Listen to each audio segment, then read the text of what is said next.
నమస్కారం అందరికీ. వాళ్ళు మనతో పాటు మన స్టూడియోలో ఉన్నారు. బాల త్రిపుర సుందరి ఉపాసకులు, celebrity astrologer and life coach అయిన ఆర్బీ సుధా గారు. మనము మొన్ననే తెలుసుకున్నాం నవంబర్ నెల ఫలితాలు. మనకి చాలా గ్యాప్ వచ్చింది అండ్ తర్వాత డిసెంబర్ నెల ఫలితాలు తెలుసుకోబోతున్నాం. ఎందుకంటే ఇప్పుడు ప్రెసెంట్ అందరూ న్యూ ఇయర్ ఫలితానికి చాలా ఎక్సైటెడ్ గా ఉన్నారు. న్యూ ఇయర్ కి వెళ్ళాలి అనుకున్నా సరే ఫస్ట్ డిసెంబర్ ని మనం క్రాస్ అవ్వాలి కాబట్టి ముందుగా మనం డిసెంబర్ లో అసలు ద్వాదశ రాశుల వారి కంటే ముందు గ్రహస్థితులు ఎలా ఉన్నాయి, ద్వాదశ రాశుల వారికి ఎలా ఉండబోతుందో తెలుసుకుందాం. అంతా బాగుండాలని అనుకుంటున్నాను, కానీ ఖచ్చితంగా కొంచెం పాజిటివిటీ ఉంటే ఇంకా పాజిటివ్ అవ్వడానికి పరిహారాలు, నెగిటివిటీ ఉంటే కొంచెం నెగిటివిటీ నుంచి బయటకు రావడానికి పరిహారాలు కూడా తెలుసుకుందాం. పదండి మేడం. మనకి ఇయర్ ఎండింగ్ వచ్చేస్తుంది, ఆల్మోస్ట్ 2025 చేస్తున్నారు. సో ఇయర్ ఎండింగ్ అంటే డిసెంబర్. సో డిసెంబర్ లో అసలు ద్వాదశ రాశి వారికి ఎలా ఉన్నాయి, అందుకంటే ముందు ఫస్ట్ గ్రహస్థితులు ఎలా ఎక్స్ప్లెయిన్ చేయండి. తప్పక మనం చూసామంటే ఎప్పటికైనా మనం గోచారమే ఫస్ట్ మాట్లాడుకోవాలి, ఎందుకంటే రాశి ఫలితాలు మాట్లాడుకున్నప్పుడు సో అందరూ చాలా మంది ఎదురు చూస్తున్న ఒక సబ్జెక్ట్ కూడాను. అందులో ఇయర్ ఎండింగ్ అంటే మనకి ఎంజాయ్ చేయాలి నెక్స్ట్ ఇయర్ అన్నట్టే అందరూ అనుకుంటూ ఉంటారు. సో ఫస్ట్ ఏంటంటే గ్రహస్థితి చూద్దాం, గోచారం చూద్దాం ఎలా ఉందో. మనకి తెలిసిన విషయం ఏంటంటే శని ఏమో వక్రించడం అంటే నవంబర్ నుంచి డైరెక్ట్ అయిపోయాడు. సో కుంభంలో ఉన్నారు, మేజర్ ప్లానెట్ కదా ఆయన. సో శనీశ్వరుతోనే మొదలెడుతున్నారు అనమాట. రాహు ఏమో మనకి మీనంలో ఉన్నారు, కేతు ఏమో మనకి కన్యలో ఉన్నారు. ఈ నెలంతా కూడా అక్కడే ఉంటున్నారు. అలాగే జూపిటర్ అంటే గురువు ఏంటంటే రిట్రోగ్రేడ్ లో ఉన్నారనమాట, ఆయన వృషభంలో ఉన్నారు. అలాగే మనం చూసాము అంటే మార్స్ ఏమో స్తంభనం మనం మాట్లాడుకున్నాం కూడాను. ఇప్పుడేమో ప్రస్తుతం కర్కాటకంలో ఉన్నారు, ఆయన కూడా ఏంటంటే రిట్రోగ్రేడ్ అవుతున్నారు అనమాట ఈ నెలే. అలాగే మనం చూసామంటే మెర్కురీను సన్ ఏమో మనకి వృచ్చికంలో ఉన్నారు, అంటే సూర్యగ్రహము బుధ గ్రహం మనకేమో వృచ్చికంలో ఉన్నారనమాట. సన్ ఏంటంటే మనకి 15th డిసెంబర్కి మనకేమో ధనుస్కి వెళ్తున్నారు, అంటే సూర్యుడు. ఇప్పుడు రెండు కలిసి ఉన్నాయి కనుక కంబషన్ అవుతోంది.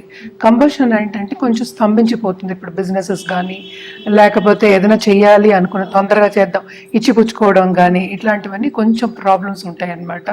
కంబషన్ ఏమో ఎప్పుడంటే మనకి డిసెంబర్ 11th వెళ్ళిపోతుంది. అలాగే కంబషన్ వెళ్ళిపోయిన తర్వాత మెర్కురీ కూడా ఏంటంటే డైరెక్ట్ అవుతున్నారు అనమాట. సో ఆయన 16th డిసెంబర్కి డైరెక్ట్ అవుతున్నారు, రిట్రోగ్రేడ్లో ఉన్నారు ఇప్పుడు. అలాగే ఇంకోటి శుక్రగ్రహం, శుక్రుడేమో మనకి 2nd డిసెంబర్కి ఇప్పుడు ప్రస్తుతం ధనుసులో ఉన్నారు, 2nd డిసెంబర్కి మనకేమో మకరానికి వెళ్తున్నారు. అలాగే ఈ నెలే 28th డిసెంబర్కి కుంభానికి వెళ్తున్నారు అనమాట. సో కుంభంలో మనకి శనిను వీనస్ ఈ నెలలోనే కలిసి ఉంటున్నారు. అలాగే మూన్ అంటే మనకి తిరుగుతున్నాయి, 2 రోజులు ఒకసారి తిరుగుతూనే ఉంటారు కనుక ఎక్కువ మనం మాట్లాడుకోము. బట్ మేజర్ ఏంటంటే ఇప్పుడు మార్స్ ఏంటంటే retrograde, Mercury retrograde, Jupiter retrograde, అలాగే మార్స్ ఏమో ఏంటంటే నీచ పడడం అనేది కొంచెం ప్రాబ్లమాటిక్ అనమాట. అలాగే సన్ మూవ్ అయిన తర్వాత కొన్ని రాసుల వారికి చాలా బాగుంటుంది, కొన్ని రాసుల వారికి అంత బాగుంటుంది. ఎప్పుడు మనం మాట్లాడుకునేది మిశ్రమ ఫలితాలు మనం చెప్పుకుంటూ ఉంటాము. అలాగే జూపిటర్ కూడా రిట్రోగ్రేషన్ కూడా చాలా మందికి అంటే కొన్ని రాసుల వారికి అంత బాగుండదు అనమాట. శని డైరెక్ట్ అయ్యారు కనుక కొంత ఏంటంటే విరామం అని చెప్తాం కదా, కొంచెం స్తంభించి అదే బ్రేక్ నుంచి ముందుకు వెళ్తారు అని చెప్పుకోవచ్చు అనమాట. ఇవి గ్రహస్థితులు. మేడం ఇప్పుడు కన్యరాశి వారికి ఈ డిసెంబర్ నెల ఎలా ఉంటుందో ఒకసారి వివరించండి. తప్పక కన్యా రాశి వాళ్ళకి బాగుంటుందని చెప్పుకోవాలి. కేతు కూడా ఉన్నప్పటికీను ఖర్చు అనేది అధికం, దాంపత్య జీవితంలో కొంత అనుకూల పరిస్థితి లేకపోవడం అనేది మనం ఎప్పుడు మాట్లాడుకుంటూ ఉన్నాము. కానీ ఇప్పుడు ఏంటంటే కొంచెం ఊరట కలుగుతుంది, ఎందుకంటే మనకి 9th జూపిటర్ రిట్రోగ్రేషన్లో ఉన్నారు. అలాగే మనం చూసామంటే 11th మార్స్ ఆయన నీచపడి ఉన్నారనమాట. అంటే ఏంటి, ఈ 3rd లార్డ్ నీచపడి ఉన్నారు. So to a certain extent ఏంటంటే ఖర్చు అనేది వీళ్ళకి మనకి 7th లార్డే 9th పడున్నారు. తప్పక వాళ్ళ పార్ట్నర్స్కి చాలా బాగుంటుంది, పార్ట్నర్షిప్ బిజినెస్లో ఉన్న వాళ్ళకి చాలా బాగుంటుంది. కానీ ఖర్చు అనేది విపరీతంగా ఉంటుంది, కానీ ఇవన్నీ శుభ ఖర్చులే. సో తప్పక ఏంటంటే ఖరీదైన వస్తువు, ఒక ఇల్లు కొనడం కానీ, ఇల్లు నిర్మాణం చేసుకోవడం కానీ, లేకపోతే ఒక బ్రాండెడ్ కార్ కొనడం కానీ, లేకపోతే బ్రాండెడ్ వస్తువులు కొనడం కానీ, అలాగే గోల్డ్ కొనడం కానీ, ఇలాంటివన్నీ జరుగుతూ ఉంటాయి. ఎందుకంటే జూపిటర్ అక్కడి నుంచి మళ్ళీ ఈ రాశిని చూస్తున్నారనమాట. ఆస్పెక్ట్ అనేది ఉంటుంది కనుక తప్పక వీళ్ళకి ఏంటంటే బ్లెస్సింగ్స్ అనేవి, పెద్దల బ్లెస్సింగ్స్ అనేవి ఉన్నాయి. ఖర్చు ఎలా పెట్టాలి అనేది మనం ఈ కాలంలో ఎవరికి నేర్పక్కర్లేదు. సో ఒక రోజులో కూడా ఖర్చు పెట్టే ఛాన్సెస్ ఎక్కువ కనిపిస్తున్నాయి. నెలంతా విపరీతమైన ఖర్చులే, కానీ ఏంటంటే శుభ ఖర్చులు, అలాగే శుభ ఫలితాలు అని చెప్పుకోవాలన్నమాట వీళ్ళకి. ఎందుకంటే శుభంలో పాల్గొంటారు కూడా, అలాంటి ఫంక్షన్స్లో పాల్గొనే ఛాన్సెస్ ఎక్కువ కనిపిస్తున్నాయి. అలాగే ఖరీదైన వస్తువులు ఇచ్చి పుచ్చుకోవడం, ఒక ఖరీదైన ఈ చీరలు అంటే ఇప్పుడు ఈ కాలంలో ఏమి తక్కువకి ఏమీ రావట్లేదు, అన్ని అది కూడా ఇచ్చిపుచ్చుకోవడం అనేది మనం చెప్పుకుంటున్నాం కనుక తప్పక ఇచ్చిపుచ్చుకోవడం అనేది ఉంటుంది, బ్లెస్సింగ్స్ అనేది ఉంటుందన్నమాట. అలాగే ఫిఫ్త్ లార్డ్ ఏంటంటే స్ట్రాంగ్గా సిక్స్త్లో కూర్చున్నాడు. పిల్లల విషయంలో కొంతవరకు శ్రమ అనేది కనిపిస్తోంది. అది కూడా ఏంటంటే శుభమే అవుతుంది, ఎందుకంటే మనకి జూపిటర్ చూపు ఈ రాజు వాళ్ళకి ఉంది కనుక, చల్లని చూపు ఉంది కనుక తప్పక వీళ్ళకి బాగుంటుంది. ఈ నెలంతా కొంతవరకు ఏంటంటే ఊరట, ఇప్పటి వరకు ఇబ్బంది పడిన వాళ్ళకి ఊరట కలుగుతుంది. అలాగే మనం చూసాము అంటే ఈ రాశిలో ఉన్న పార్ట్నర్స్ అంటే దాంపత్య జీవితంలో ఉన్న వాళ్ళు లైఫ్ పార్ట్నర్ అంటాము. లైఫ్ పార్ట్నర్స్కి ఏంటంటే కొంతవరకు వాళ్ళు చేసే ఉద్యోగంలో కానీ వాళ్ళు చేసే పనిలో కానీ కొంతవరకు లాభాలు వచ్చే ఛాన్సెస్ ఉన్నాయి. వాళ్ళకి వస్తే వీళ్ళకి వచ్చినట్టే కదా, అందుకనే పార్ట్నర్షిప్ బిజినెస్ కూడా చాలా విస్తరిస్తుంది అని చెప్పాం. కొత్త బిజినెస్ స్టార్ట్ అయ్యే ఛాన్సెస్ కూడా ఎక్కువ కనిపిస్తున్నాయి అన్నమాట. మనం చూసాము అంటే ఇప్పుడు 12th లార్డ్ అంటే సన్ ఏమో 3వ ఇంట్లో ఉన్నారు, తర్వాత second half of this month ఏమో మూవ్ అవుతున్నారు అనమాట. అలాగే సెకండ్ లార్డ్ ఏమో మనకి 5th ఉన్నారు. సో ఇవన్నీ ఏంటంటే ప్లస్ పాయింట్స్. సో ఎంత శ్రమ ఉన్నప్పటికీ, ఎంత ఖర్చు ఉన్నప్పటికీ వీళ్ళు నిలబడగలరు, ముందుకు సాగలరు. అలాగే ఏంటంటే కొత్త ఆపర్చునిటీస్ అన్ని వాళ్ళు తీసుకోగలరు, అంటే ఏంటంటే వాళ్ళు నిర్వహించగలరు అనమాట. బాధ్యతలు ఉంటే దానికి తగిన శ్రమ పడినప్పుడు దానికి ఫలితం కూడా ఉంటుంది. సో ఫలితం అంటే శ్రమకి తగిన ఫలితం అనేది వీళ్ళకి తప్పక ఈ నెలలో ఉంది. అలాగే మనం చూసాము అంటే క్రయ విక్రయాలు చేసేవాళ్ళు, ఎస్పెషల్లీ రియల్ ఎస్టేట్లో ఉన్నవాళ్ళు, అలాగే ఏంటంటే ట్రేడింగ్ చేసేవాళ్ళు తప్పక వీళ్ళకి బాగుంటుంది. సడన్గా డబ్బు వచ్చే సూచనలు కనిపిస్తున్నాయి అన్నమాట. అంటే సడన్గా ధనవంతులు అవుతారని చెప్తూ ఉంటాం కదా, అలాంటి సూచనలు ఎక్కువ అదే సెకండ్ లార్డ్ 5th ఉన్నాడు కదా శని ఇంట్లో, శని ఇస్తే అదే పనిగా ఇస్తాడు అనమాట.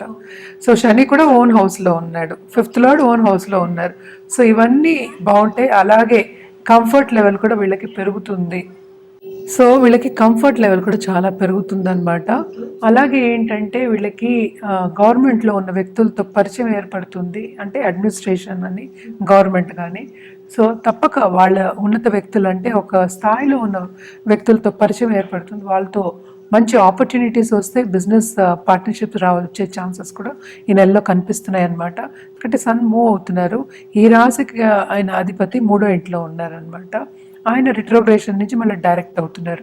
సో ఇవన్నీ మనం చూసినప్పటికీ ఏంటంటే second half of this month కొంతవరకు శ్రమ ఉన్నప్పటికీను వాళ్ళు విస్తరించే ఛాన్సెస్ ఎక్కువ కనిపిస్తున్నాయి అని చెప్పాలి. కూడనే కేతు ఉన్నాడు కనుక తప్పక హెల్త్ ప్రాబ్లం ఏదో ఒకటి ఇస్తూనే ఉంటాడు, చిన్న చిన్న నలతలు ఇస్తూ ఉంటాడు. అలాగే దాంపత్య జీవితంలో అంత అనుకూల పరిస్థితి అనేది ఇవ్వడు కనుక తప్పక పరిహారం చేయడం అనేది వెరీ వెరీ ఇంపార్టెంట్. వీళ్ళు పరిహారం ఏం చేయాలి అంటే కంటిన్యూస్గా నిత్యం గణపతికి పూజ చేయడం అనేది మంచిది. ఎవరైనా ఫారెన్ వెళ్ళి చదువుకోవాలి అనుకున్న వాళ్ళందరూ గరిక పెడితే గణపతికి ఇంకా మంచిదన్నమాట. అండ్ ఆల్సో గణపతి హోమాలు, లక్ష్మీ గణపతి హోమాలు ఇలాంటివన్నీ చేయడం ఇంకా మంచిది. మనకి సన్ మూమెంట్ ఎక్కువ ఈ నెలలో ఉంది కనుక, అలాగే ఏంటంటే ఈ రాశికి అధిపతి కొంచెం కంబషన్లో స్తంభించిపోయి ఉన్నారు కనుక second half of this month వీళ్ళకి కొంతవరకు బాగుంటుంది. సో తప్పక ఏంటంటే విష్ణుమూర్తికి విష్ణు సహస్రనామం బుధవారం చేసుకోవడం, ఇవన్నీ బుధవారం చేసుకోవడం చాలా చాలా మంచిదన్నమాట. అలాగే గణపతికి అథర్వ శీర్షం చదువుకోవడం ఎప్పుడు చెప్తూ ఉంటాను, అథర్వ శీర్షం చదువుకోవడం కూడా చాలా మంచిది. ఎవరికి తగ్గట్టు వాళ్ళు చేసుకోవడం మంచిది. అంటే ఏంటంటే కంటిన్యూస్గా చేసుకోవడం అని నేను చెప్తున్నాను, అందుకని వెడ్నెస్డే చేసుకోవడం కూడా మంచిదే, ఏదో ఒక్కరోజు వారంలో అయినా మంచిదే. సో తప్పక ఇవన్నీ చేసినప్పటికీ వీళ్ళకి ఇంకా బాగుంటుంది. ఇప్పుడు చాలామంది ఏంటంటే నన్ను సంప్రదిస్తూ ఉంటారు, డేట్ ఆఫ్ బర్త్ లేదు, టైమ్ ఆఫ్ బర్త్ లేదు, ప్లేస్ ఆఫ్ బర్త్ లేదని సంప్రదిస్తూ ఉంటారు. కానీ ఏంటంటే దీంట్లోనే మనం ఒక పని చేయొచ్చు, అంటే హోరశాస్త్రం అనేది ఉందన్నమాట. హోరా పట్టి మనం మీరు అడిగే ప్రశ్నలకి ఆన్సర్ ఇవ్వడం అనేది జరుగుతుంది. ఎప్పటికైనా అది కరెక్ట్, అదొక శాస్త్రం అనమాట. సో తప్పక దాంతో మనం జాతకం వేసి మీది ఫ్యూచర్ ప్రెడిక్షన్స్ చేసి ఫ్యూచర్లో రెమెడియల్ మెషర్స్ ఇలా చేసుకోవాలని చెప్పినప్పుడు అది కరెక్ట్ అవుతుంది అనమాట. ఇది చాలామందికి కూడా మనం ఇచ్చున్నాము. సో హోరశాస్త్రం బట్టి ప్రశ్న బట్టి మనం ఏంటంటే డేట్ ఆఫ్ బర్త్ లేని వాళ్ళందరికీ చెప్పడం అనేది జరుగుతుంది. అదొకటి కాకుండా చాలామంది ఏంటంటే జాతిరత్నాలు వాళ్ళు ఏదో ఒకటి ఈరోజు పుట్టాం కనుక పేరు బట్టి మీరు ఇవ్వండి అంటారు. సో పేరు బట్టి జాతకం ఎప్పుడు అవ్వదు. జాతకం బట్టి పేరు పెడతాం కానీ పేరు బట్టి జాతకం వేయడం అనేది it's not right according to me. అంటే ఏంటంటే ఎంతమందికో సేమ్ పేరు ఉంటుంది, సేమ్ అక్షరంతో స్టార్ట్ అవుతుంది, అందరికీ ఒకటే ఉండదు కదా. సో పేరు బట్టి ఈ నక్షత్రం అని చెప్పలేము కదా. సో డేట్ ఆఫ్ బర్త్ ఉన్న వాళ్ళకి తప్పక జాతకం వేసి కరెక్ట్గా చూసి తుల్యంగా చూసి అంటే ఏంటి బాగా చూసి అనుకుందాం, కాసేపు చూసి చెప్పడం అనేది జరుగుతుంది. అంటే జాతకం చెప్పడం అనేది జరుగుతుంది, వాళ్ళకి కావాల్సిన రెమెడియల్ మెషర్స్ చెప్పడం అనేది జరుగుతుంది. అది లేని పక్షాన్ని ప్రశ్న మార్గానికి వెళ్తాము, దాన్ని బట్టి మనం ఏంటంటే మనం జాతకం చెప్పడం జరుగుతుంది, రెమెడియల్ మెషర్స్ చెప్పడం జరుగుతుంది, అలాగే జాతిరత్నాలు ఏం వేసుకోవాలి అని చెప్పడం జరుగుతుంది. కనుక తప్పక అవన్నీ కరెక్ట్ అవుతాయి. మనం చాలామందికి ఇచ్చున్నాం కూడాను. లేకపోతే అలాగే ఏంటంటే టైం కరెక్షన్ కూడా చేయగలం అనమాట. కొంతమందికి ఏంటంటే డేట్ ఆఫ్ బర్త్ ఉంటుంది, టైం ఉండదు.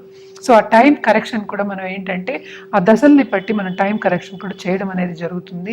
ఈ కాలంలో అందరూ ఏంటంటే బర్త్ అవ్వగానే మనం చూసేస్తున్నారు, జాతకాలు వేసేసుకుంటున్నారు.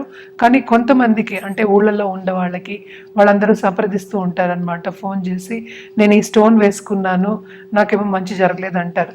సో పేరు బట్టి ఇచ్చినప్పుడు ఎప్పుడైనా సరే నా పేరు ఇది అని పేరు బట్టి ఆ అక్షరం బట్టి ఇచ్చినప్పుడు ఏమవుతుందంటే ఎప్పుడు కరెక్ట్ కాదనమాట, తప్పయ్యే ఛాన్సెస్ ఎక్కువ కనిపిస్తాయి. మనం కరెక్ట్ రెమెడియల్ మెషర్స్ కానీ కరెక్ట్గా ఏంటంటే ఒకటి ప్రిడిక్షన్ చేయడం కానీ ఫ్యూచర్లో ఏమవుతుందని చెప్పడం కానీ జరగడం కొంచెం తక్కువ ఉంటుంది. కనుక తప్పక ప్రశ్న మార్గం వెళ్ళడం అనేది బెస్ట్, అలాగే హోరశాస్త్రంకి వెళ్ళడం బెస్ట్ అన్నమాట. ఇవన్నీ చేయొచ్చు. ఎవరికైనా కావాలంటే తప్పక కింద స్క్రోల్ అయ్యే నంబర్కి అలాగే ఈమెయిల్ ఐడికి సంప్రదించండి.